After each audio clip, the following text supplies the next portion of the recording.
Welcome to the High Ground Podcast. I'm Stevie. And Callum.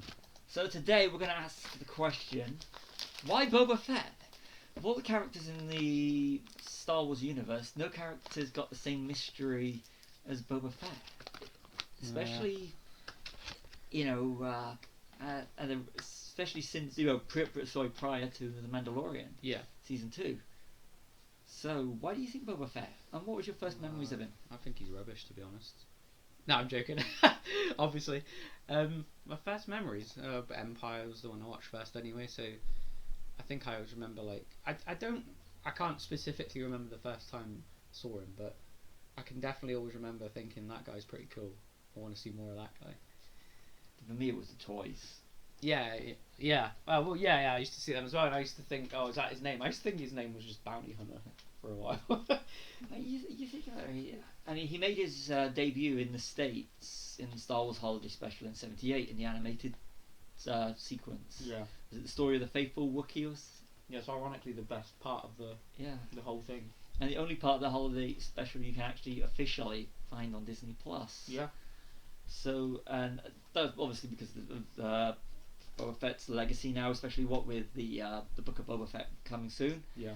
But I was thinking about it since you suggested the idea. I mean, of course you have the toys for me, which was like, and he is a good. I mean, he looks completely different to say your stormtroopers, and of course Darth Vader, which are black and white and blacks and whites.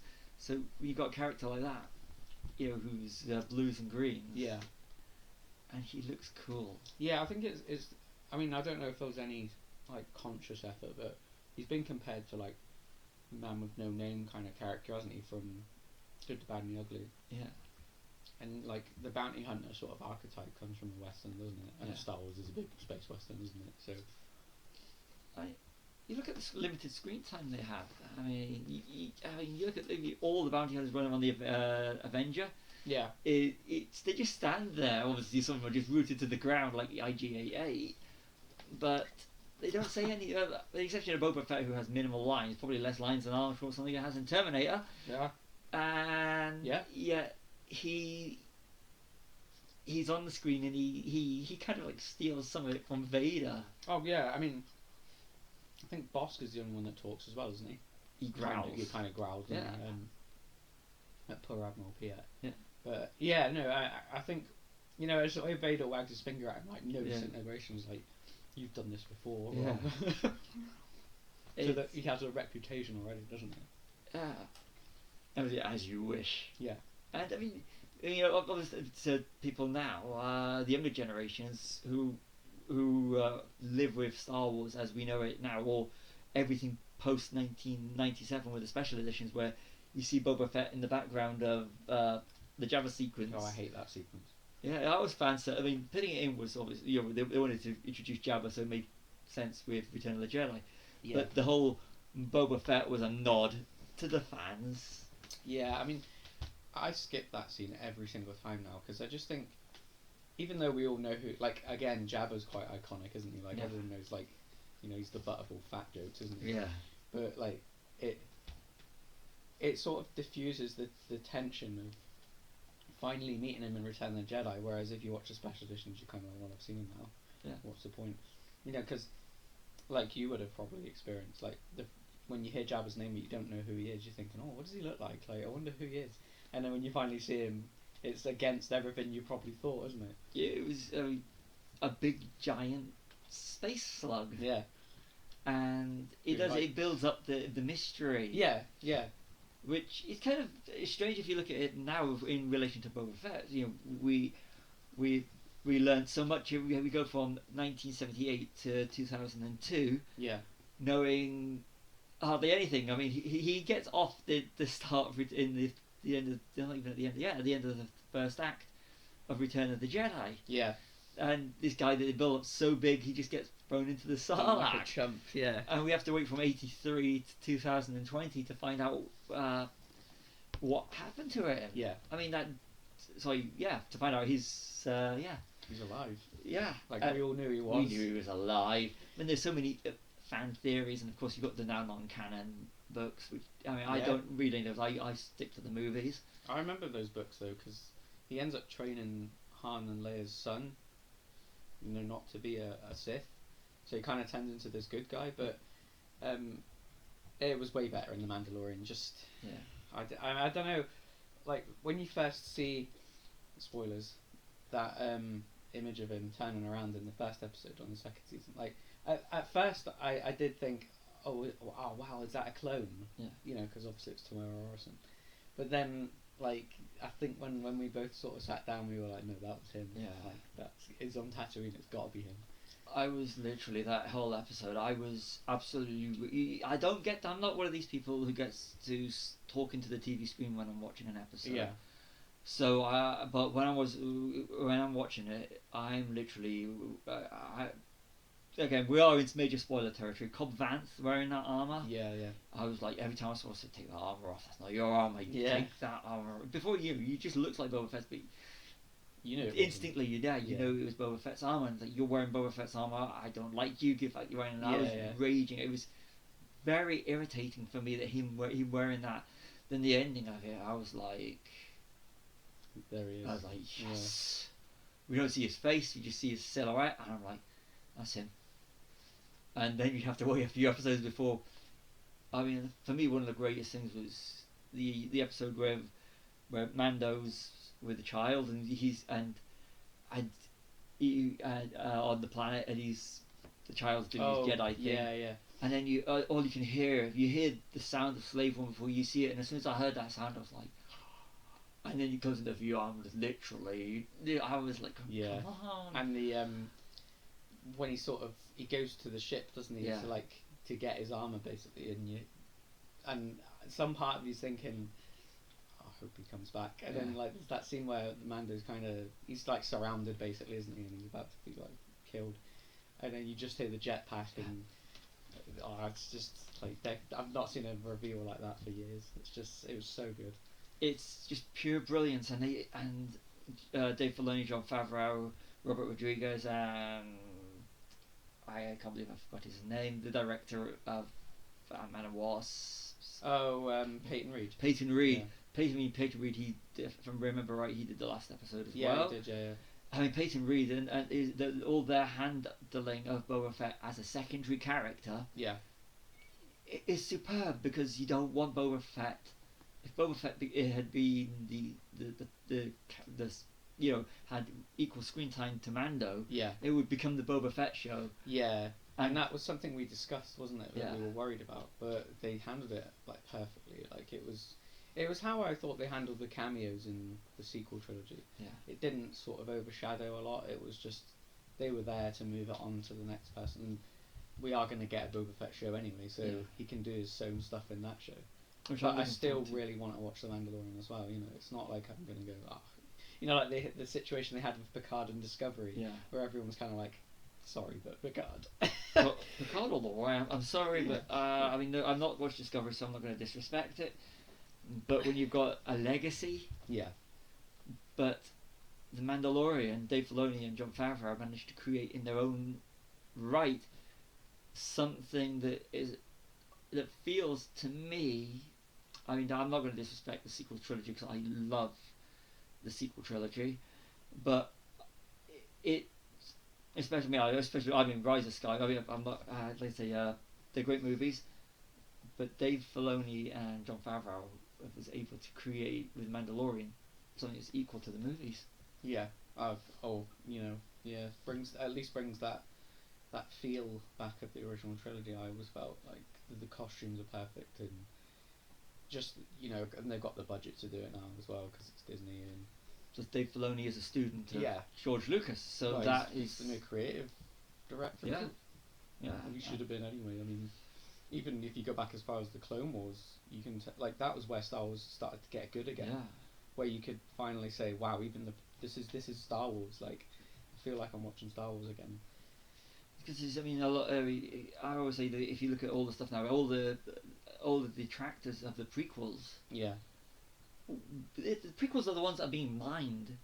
Now for material, and one of the things that made me, realize exactly how good, and is the character names. I said I don't want. I'm not going on the disrespectful path towards the sequel trilogy, but Yeah. the names of George Lucas has a way of creating character names. Yeah, that even are if memorable. like even if the character's not that interesting, you remember their name. Like everyone knows who Jar Jar Binks is. Everyone knows who Mace Windu is. Even background characters. You don't even need to be a Star Wars whiz kid to know some of the background characters in the prequels, do you? Queen Amidala. Yeah, or Sebulba. Yeah. Plo Koon. Plo Koon, yeah, and it's just. Yeah, he does have a way with names. I think like the new trilogy was a bit sort of you forget who some people are, don't you? When you start referring to them as the actor's name. Yeah. I mean, even going back to on topic, the Boba Fett, the name Boba Fett, and the fact that we are actually the casting of Boba Fett to Jango Fett, Tamura Morrison, Yeah. is brought on board to play Boba. And they have him use the man trying to make his way in the galaxy. Yeah, line. I love that. I always thought I wanted him to use a Jango Fett line. Yeah. George Lucas can't write dialogue, but I I even use that one. Yeah, it is.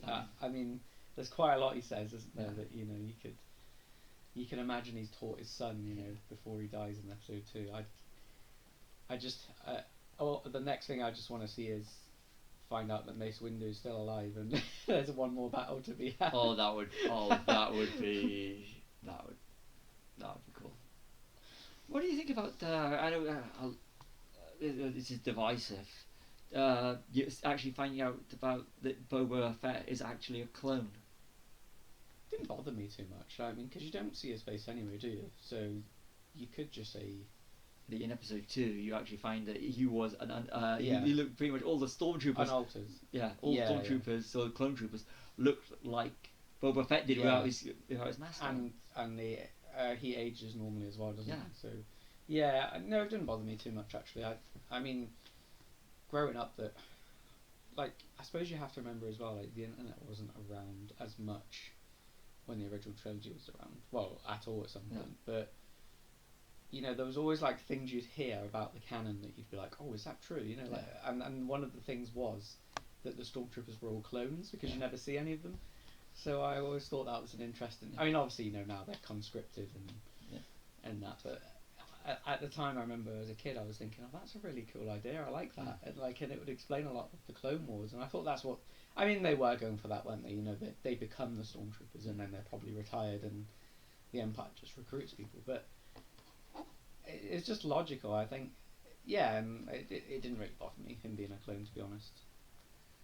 Or seeing his face. No, I think it just made. I mean, they look like they're related, don't they? Because they're sort of both. Are they both New Zealanders? Yeah. Yeah. So I mean, they both look sort of Maori-ish. Yeah. Anyway, And this cause that I do. I thought I liked. I think.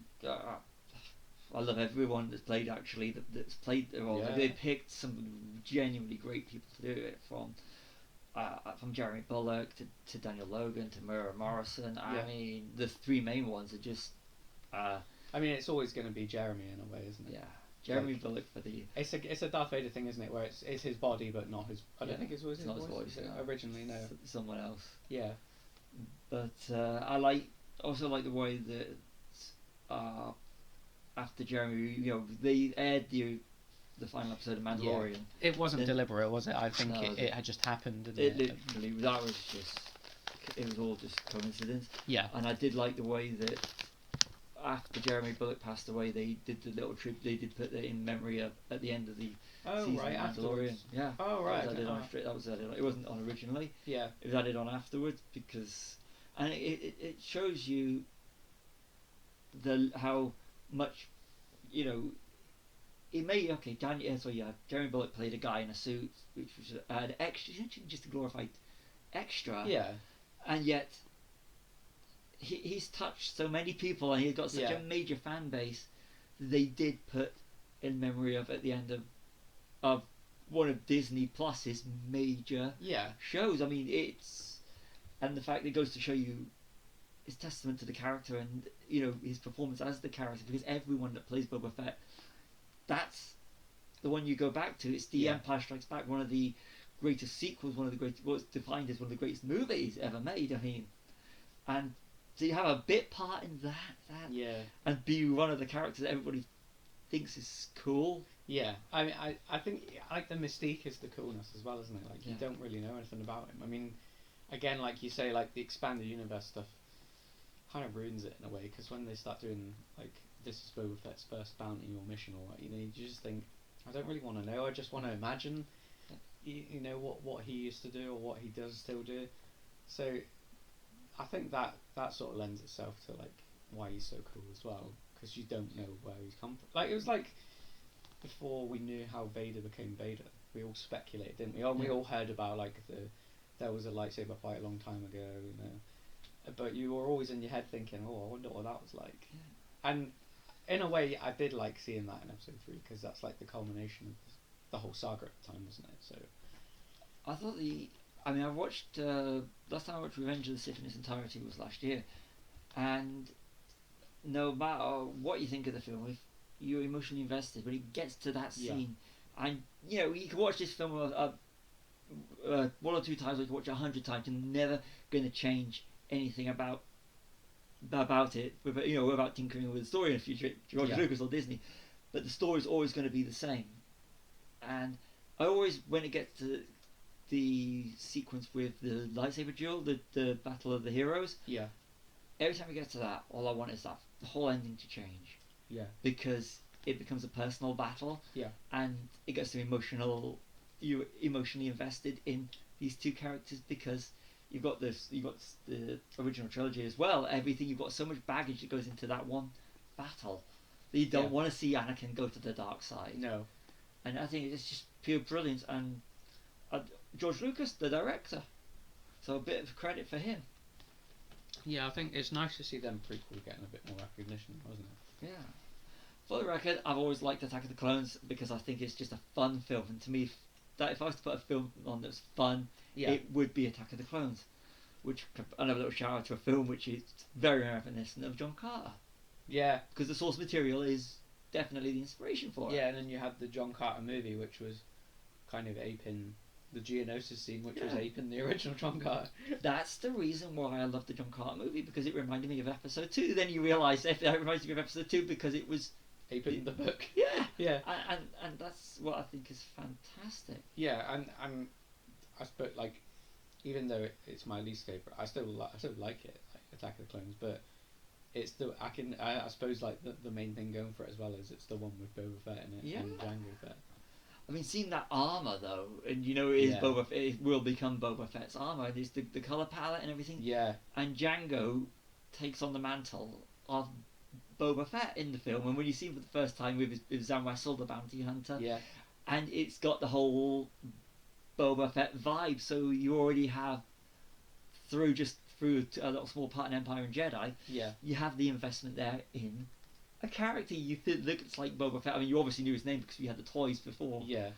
And anyone that's a Star Wars fan was still collecting the toys as well. Of course they were. So, and you've also got the Western reference again with his name being Django. I think.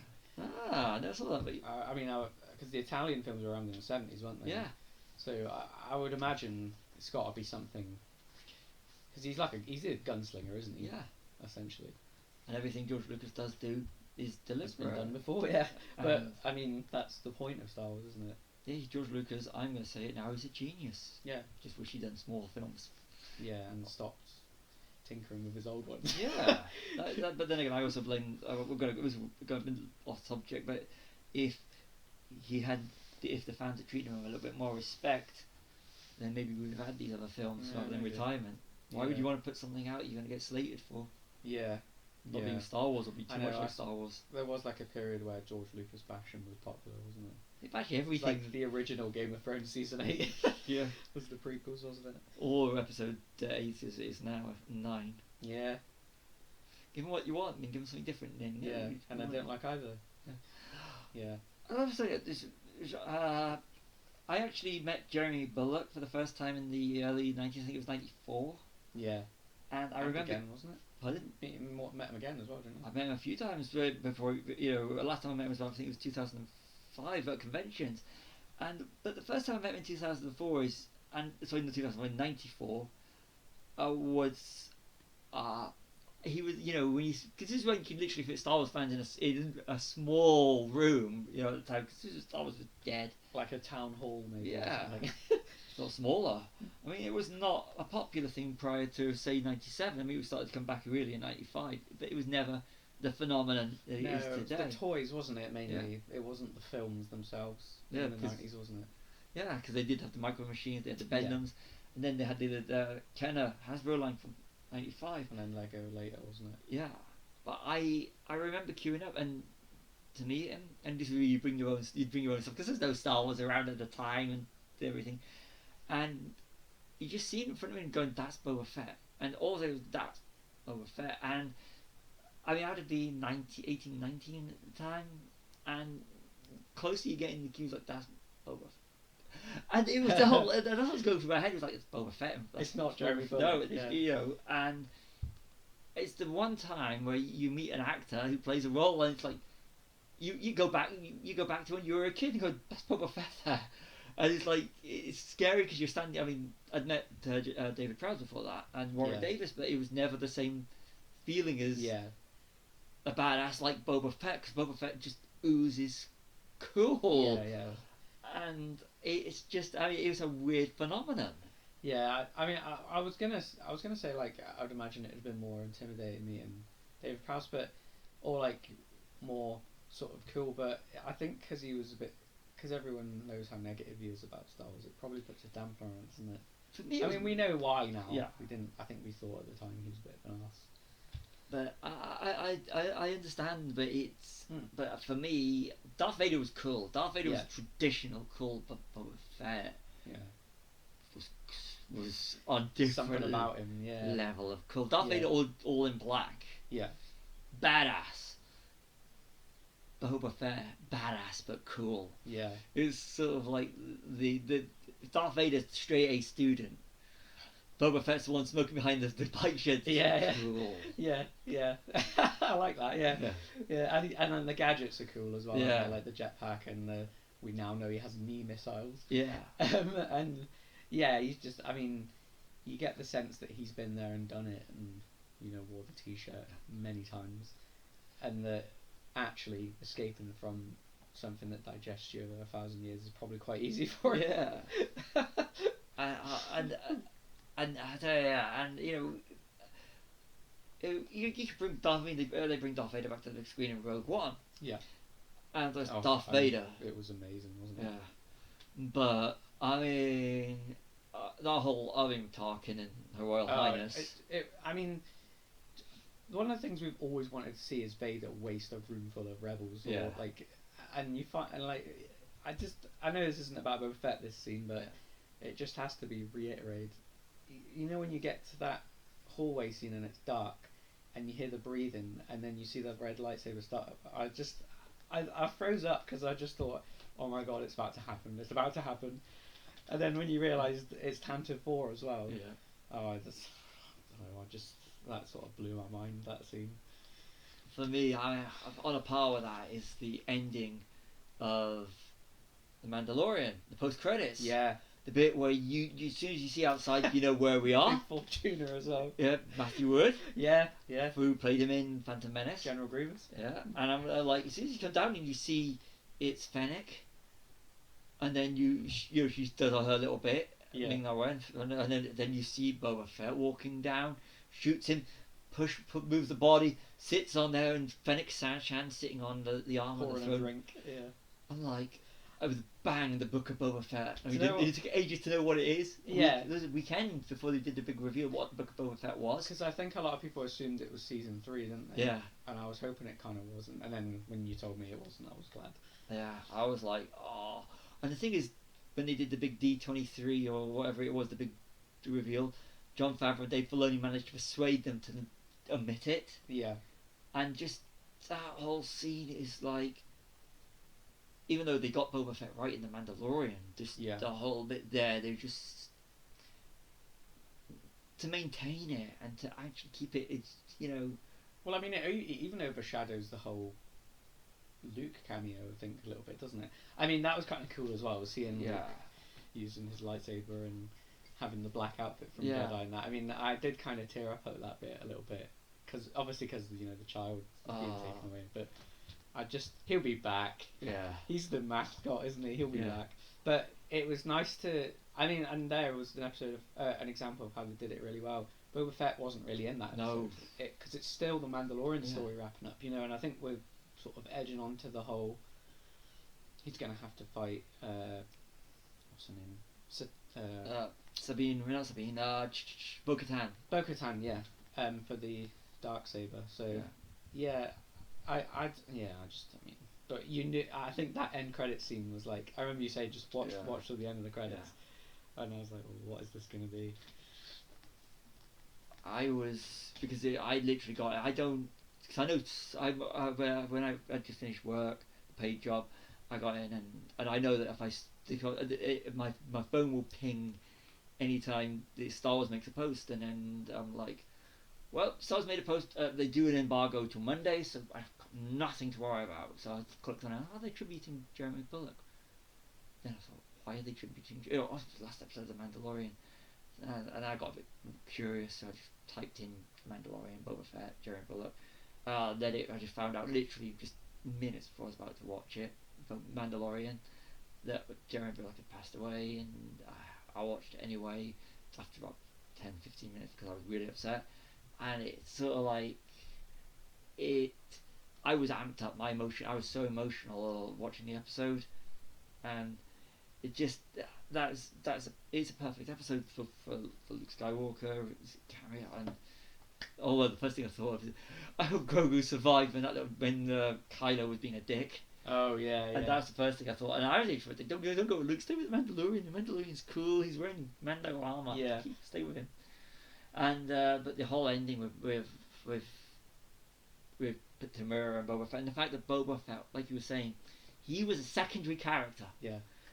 And it hit me on something, which is for the Clone Wars generation. Yeah. Anyone that's a fan of got into Star Wars post 2002 is with Ahsoka Tano. Would Ahsoka Tano be to a different generation what Boba Fett was to us? Yeah. I mean, I'm OG, and that whole thing with the Mandalorian armor and everything, and all the little touches that Jon Favreau and Dave Filoni brought to 2 seasons of Mandalorian. Yeah. Bearing in mind, Mandalorian is all started off because of Boba Fett. Yeah. Well, I mean, he's essentially just. You find out that the Mandalorians are like this society of bounty hunters, aren't they? Yeah. I mean, we always knew he was a Mandalorian, but we just didn't know, because I don't think he is by birth, is he? Well, he's a clone, isn't he? Obviously? Yeah. But I mean, he takes up all the regalia, and you get the sense that they treat their culture with like a warrior respect, don't they? And I like the loyalty aspect. Yeah. Of Boba Fett that comes into play, and you really see it. And, yeah. And I you don't want a legacy to be diminished, and none of what they did with Mandalorian diminished any of the legacy of Boba Fett, and it made a character that was cool even cooler, and made him so much. The OG fans wait since '83 to see something like this. Yeah. I mean, we had it in 2002, and that was just pure brilliance. And even though essentially Django's story rather than Boba's, but just seeing young Daniel Logan, which we really haven't touched on yet, even young Daniel Logan, as Boba. Yeah. I thought that was so cool. Yeah, and then he's got an episode in Clone Wars, hasn't he, where he voices him, and he's like I think he's supposed to be like a teenager in it, isn't he? And isn't it Bosk and that's Dengar? Yeah. Simon Pegg. Yeah. And that's a good episode. I think it's called The Bounty Hunters, actually, isn't it? Yeah. Yeah. I actually, after I met him, I went out and found it on Google Play and bought the episode because Daniel Logan and Simon Pegg from Hot Fuzz. Yeah. I love Hot Fuzz. Yeah, Boba Fett. I mean, you've only got to meet one more Boba Fett now. Yeah. Oh, that would be after watching Couples Retreat. With Speed 2. I'm gonna watch that again. I think Tamura Morrison He is good, yeah. Yeah, and even in Aquaman. Yeah, I forgot he was in that. Yeah. And I'm pretty sure he used to be in an old soap called Shortland Street as well. Yeah. A New Zealand thing. And he was in, at one point, the biggest film from New Zealand, Once Were Warriors, where he plays a total bastard. Yeah. Pardon my language. Yeah. And because I watched it because it had her, I watched Once Were Warriors because it had Tamira Morrison and Rena Owen, the voice of Tornwee. Oh, right. And you watch it and it's like, he's horrible in it. He's Yeah. a real monster. But, you know, I'm from the generation where if someone from Star Wars in it and you like the character, you will go and... Oh, yeah. I mean, like, it's like Ralph Fiennes in Schindler's List, isn't it? Yeah. You, like, can't stand him, but because he's such a cool, great actor, you go and seek out his other stuff, wouldn't you? Yeah. Like, now he's M. Ray Fiennes is superb. I'd like to see him in Star Wars. I think it'd be great. Like an Oh. Imperial guy. He just looks like he'd be an Imperial arsehole, doesn't he? Oh, he'd be good. Like an English. You know, they're all English, aren't they? Oh, A yeah. lot of the time. I just realised you saying about that. It kind of some reason got me thinking of, about in Star, seeing him in Star Wars was what's his name? Not Paul McGann. Great Intelligence and Doctor Who. Richard E. Grant. Oh, yeah. Richard yeah. E. Grant's in Star Wars in Episode 9, and the guy who played Rick Oley. Oh, Ralph yeah. Brown? With, yeah. Both from With Nail and I in the yeah. Galaxy Far Far Away. He's Paul Yeah. McGann. Yeah. I don't know why that came to my mind. It just hit me. I was like, that's pretty We cool. have random thoughts, don't we? Yeah. That's why you listen to the High Ground podcast, which is also renamed after Yeah. a Star Wars Yeah. reference. I must admit, whenever I say to people I've got a podcast and it's called that, they go, "Are you a Star Wars fan?" But I mean, I'm just impressed. That's your initiation if you know that's from Star Wars. I always thought, when we were, because it's your idea to do the podcast. It's a little history lesson for you. When we started to do the podcast, I had been playing around with the name of The High Ground. Because you said that you wanted about doing a podcast. And I thought, I couldn't for the life of me think of a name, so that I always thought we were going to be I always thought initially when you suggested it was going to be one of these argumentative podcasts where we Yeah. argue. Then the last word would be, I have the high ground. Boom. yeah. And then it turns out, I would advise you, if you want to have a laugh, listen to some of the original In Defense of, where we'd take a movie each and we'd take a franchise and we'd both argue different points. And if you listen to the Star Wars versus Empire Strikes Back one, you actually see the change to the format that we do take for In Defense of now, Yeah. where we don't pick one each, we just defend, we do a little bit Look of... at goods and bad. No, sorry, it's Franchise Wars, not In Defense of, it's Franchise Wars. Yeah. It's Franchise Wars where we pit one film against another, where we did do that. That was... And you actually do see in Franchise Wars the progression, which is fantastic. Yeah. Well, we're kind of like, we can't really argue about this No. stuff. So it's very organic. You try Yeah. slagging off. I think is it you? Who's it that defended? Which one was? Well, I got episode 1 and 3, and then you got 2 when we did the prequels. Yeah, that one I wrote because I do love episode 2, and there was no way I was going to disrespect that one. And I think I got Empire and you got A New Hope, didn't you? Yeah, because But it was kind of like a pointless exercise, that one being sort of antagonistic, wasn't it? Because yeah, they're both considered the greatest of what they are. yeah, You know, one of the greatest game-changing movies of all time, and and arguably the greatest sequel of all time. So it was going to be like a sort of joke one anyway, really, wasn't it? If we did it that way. yeah. So you do actually have now. That's the origin of the name of the High Ground the actual High Ground podcast, and yeah, but it's. Yeah, if you want to listen to people slating films or anything, this is not the podcast. You can do that on other channels, but Yeah. there was some. Oh, that's what I was going to say. I was trying to remember earlier about another reason why he's cool, but this is a kind of weird one because, as you probably know from listening to us, that we prefer the original theatrical cuts. Although I can't for the life of me remember what they're like now a lot of the time. But one of the additions I do like, which was done on the Blu-ray, was adding Tamara Morrison's voice to Boba Fett, and now it makes even more sense continuity-wise. It was jolting for me to start with. Yeah, I didn't like it. I just thought it was kind of like the young Anakin ghost at the end. Yeah. Doesn't make any sense, but now it makes complete sense. With the Anakin ghost, he dies because if he converts back because of how he was to the Anakin he was. Yeah, I always thought they were like what they were when they died, though. unless it's trying to be metaphorical and say that was Anakin as he was kind of. That's when Anakin died. When but then again, Obi-Wan Kenobi did say he ceased to be a young Anakin Skywalker and became dark. Yeah, twisted. and as we know from Obi-Wan, who lies a lot, it's all about point of view. Yeah, which he says it in Jedi. He does. One thing, with going back to Return of the Jedi now, is even for someone that has limited screen time, when you think Boba Fett is dead, I mean, I for years said that Return of the Jedi. This might actually be fun for a podcast. It's a very traumatic film when you're an 8-year-old kid. Yeah. Because you kill off Jabba the Hutt, you learn about this character. It's like there's been referenced, and you kill him off. Yeah. You kill off Boba. What you think you kill off Boba Fett. You kill off Darth Vader. You kill off Yoda. The Emperor. Yeah. It's a very traumatic film. It's like there's a lot of death in it. Nearly Han Solo. And Ewok. Yeah. You actually see it. Just one though. I remember seeing that, thinking, "Wow, they did really well in that battle. They only lost one Ewok, but it must be off screen somewhere that some died as well." You think about it. That is a very dark for a film with teddy bears in. It's a very dark movie. I think people always have a problem with the darker ones, don't they? But they don't with Empire. It's weird because that's super dark. But with 8. What was the I'm having a bit of a brain freeze. What was the slating for 8 again? So it's being too dark. Well, take your pick, like. Luke Skywalker being a whiny bitch. Yeah, and Leia flying and all this sort of rubbish.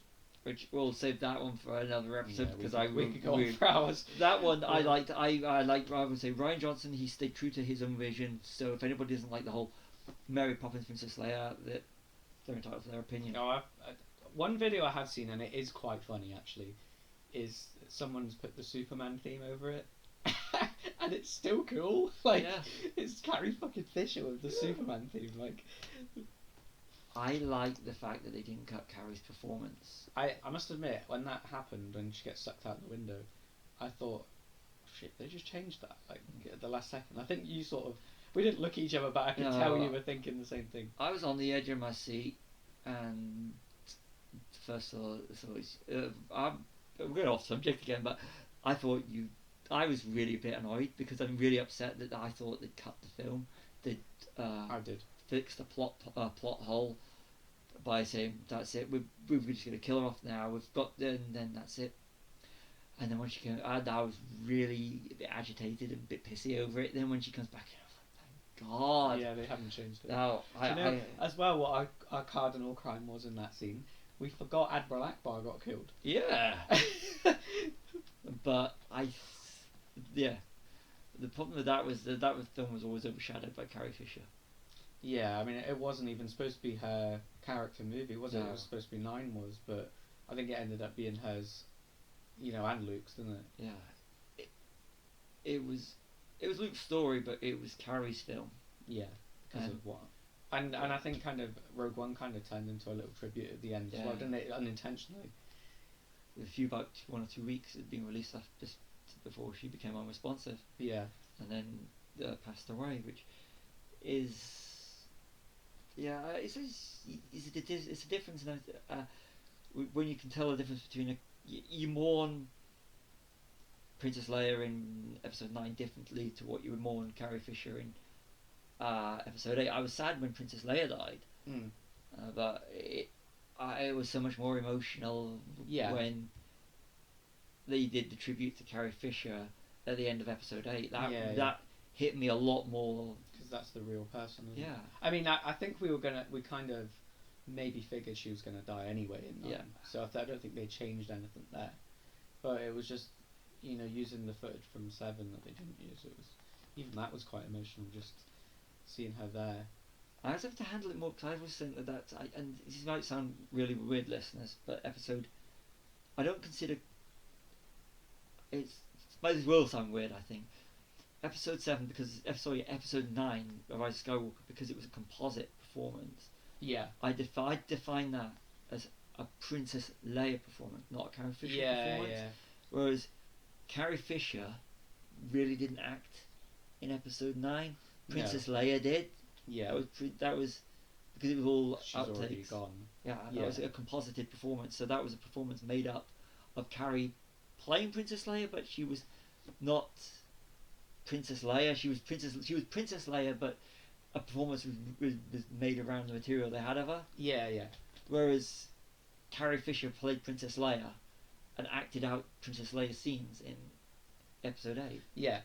Does that make sense? I hope it Yeah, does. no, I know what you mean. Yeah, because she finished everything, didn't she? Yeah. Like Heath Ledger finished everything with The Dark Knight. I think he did, didn't he? He did, yeah. Yeah.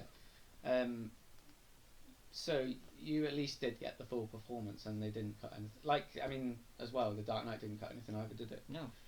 So I think it's disrespectful. You know, when they were considering sort of using CG in 9, I just thought, no.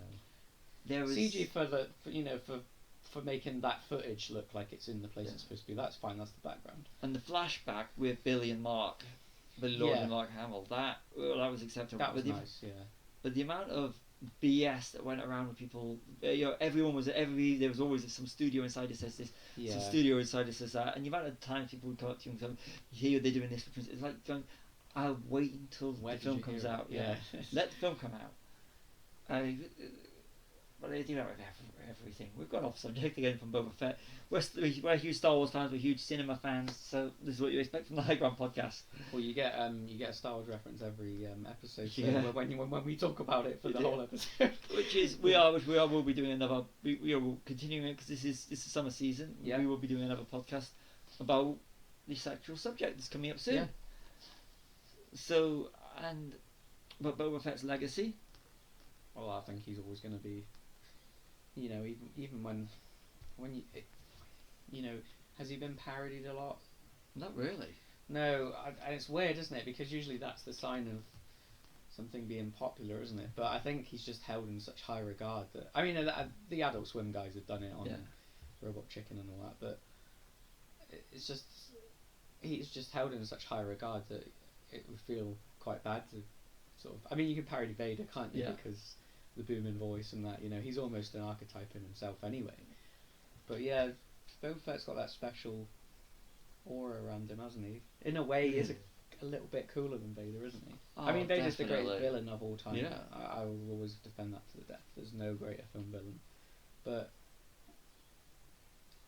Boba Fett's he's not a villain, is he? He's just a guy trying to make his way in the galaxy. Yeah. And yeah, he's just going to always be cool. There's no that is a full stop subject. There's no other. As we wrap this podcast up, we've got to touch on the Book of Boba Fett and Robert Rodriguez. Yeah. And I'll tell you, I mean, can you think of a more perfect director? No, I'm kind of like he's one of my university three. Yeah. When I was at university, we were talking Time of Clerks, Morats, Chasing Amy, so Reservoir Dogs, early Pulp 90s, Fiction, yeah. Mid-90s, Reservoir Dogs, Pulp Fiction, and El Mariachi, Desperado, From Dusk Till Dawn. So you've got Kevin Smith, Robert Rodriguez, and Quentin Tarantino. But because of the book Rebel Without a Crew, I mean, don't get me wrong, Quentin Tarantino is a god, a cinema god. He's I mean, Kevin Smith brought Star Wars, did with all the Star Wars references when Star Wars was not cool. Yeah. But Robert Rodriguez making big budget on a low budget, making big budget style movies like Desperado and From Dusk Till Dawn, low budget.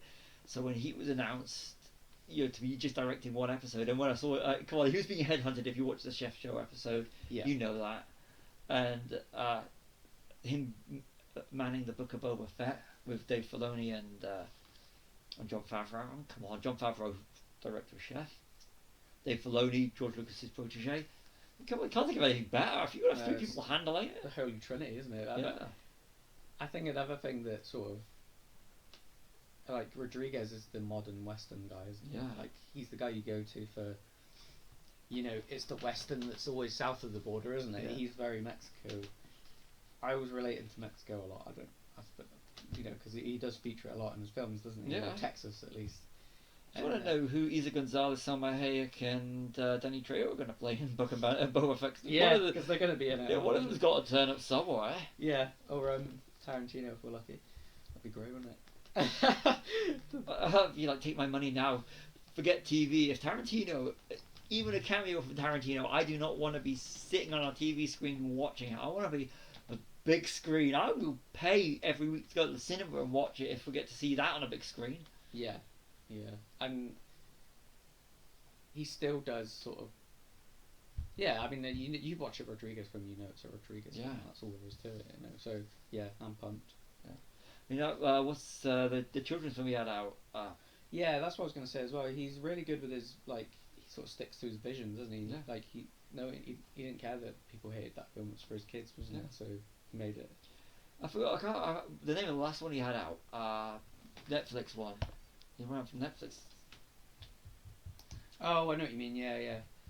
Hello, IMDb. I can't remember what it's called now, but You know, this is where IMDb comes in good. For that. Rodriguez.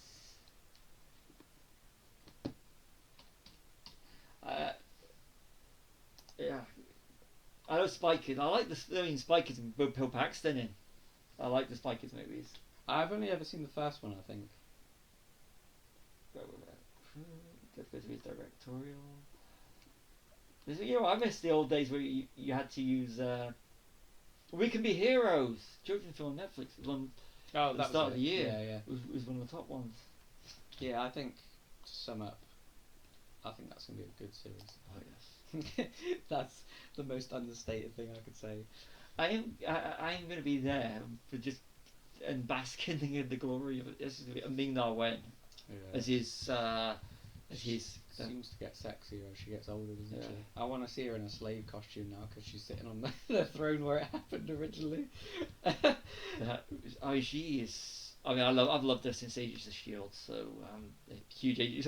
So at one point I was going from Agents of Shield to The Mandalorian when they were airing them in the UK. So it was just.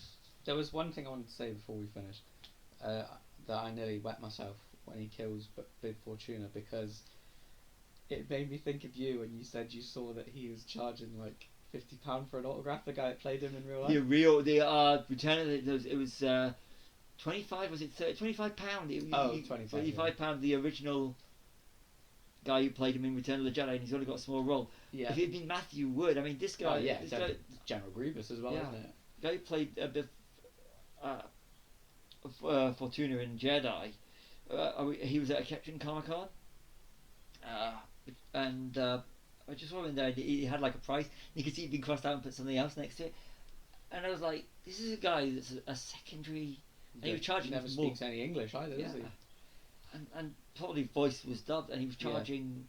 Matthew Wood, yes. Yeah, definitely. Because he's sound recorded. He's been with Star Wars for a while now. Yeah. Doing other things as well, hasn't he? But yeah, no, it just made me laugh because there's this original trilogy character and that killed in seconds. Yeah. It's just funny. But pure. That was thinking he's Jabba and he's not. Come on, it's Boba Fett. I mean, that sets the tone of where they were going. Yeah. Yeah, I want to put a bit of a shout out because we kind of glassed over in Peyton Reed's contribution because he handled quite a few of the episodes of Mandalorian season 2, so he's as responsible as Robert Rodriguez, Dave Filoni, and Jon Favreau. So big thank you to him and for doing the Ant-Man and Wasp and Ant-Man into the Multiverse of Madness. Not Multiverse of Madness, Quantumania. Yeah, I'll get it right. Multiverse of Madness, Doctor Strange. So I think and all the actors that have played them. Yeah. So that's been Why Boba Fett? Why indeed. So, High Ground Podcast, Stevie W. And Callum.